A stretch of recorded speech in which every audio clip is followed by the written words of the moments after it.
Okay, here's an introduction to rate law. What we're talking about there is how the rate depends on the concentration of reactants. If you double the concentration of one of the reactants, will it make the reaction go faster? That's the typical experiment that's performed.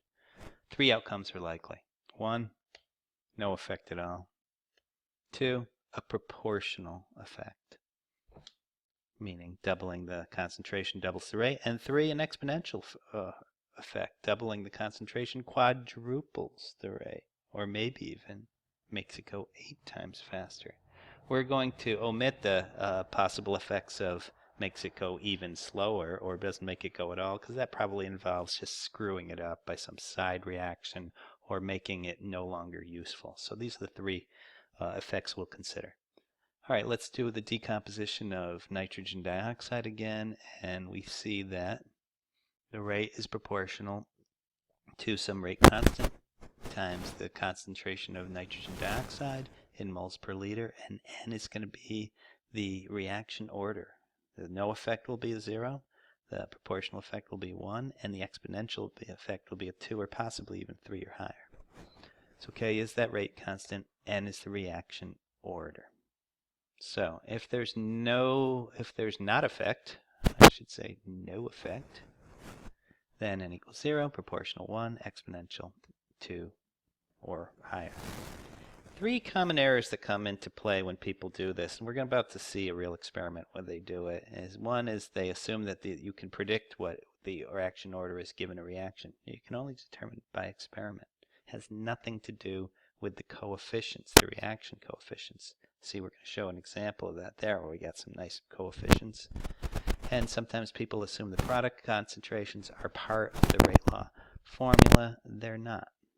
Their rate law formula is independent of that. Okay, suppose you know that the reaction is this generic form here. What do we say about the rate? Well, it's equal to some concentration of A to the 6th power, no, to some power, let's call it N, and B, N. That's it, because it's how it depends on the concentration of reactants. We're not dealing with products at all. Reaction order will be M plus N, and you got to determine it by experiment. Let's go ahead and do one. Here's the experiment. A and B are turned into products. So notice what they do. In the first trial, they perform the reaction knowing the concentrations of A and B. In the second trial, they double A while leaving B constant. They see that the rate does not change. Aha! It's 0th order with respect to A. In the third experiment, they double B while keeping A constant. We're comparing experiments 2 and 3 here. This will tell us what's up with B. It doubled when you double the concentration. Therefore, first order for that, 0th order and first order. The reaction is 0th order with respect to A because it didn't do anything. And it's first order with respect to B because it had a proportional effect. And 0 plus 1 equals 1, so we say it's first order overall. You just add up the reaction orders.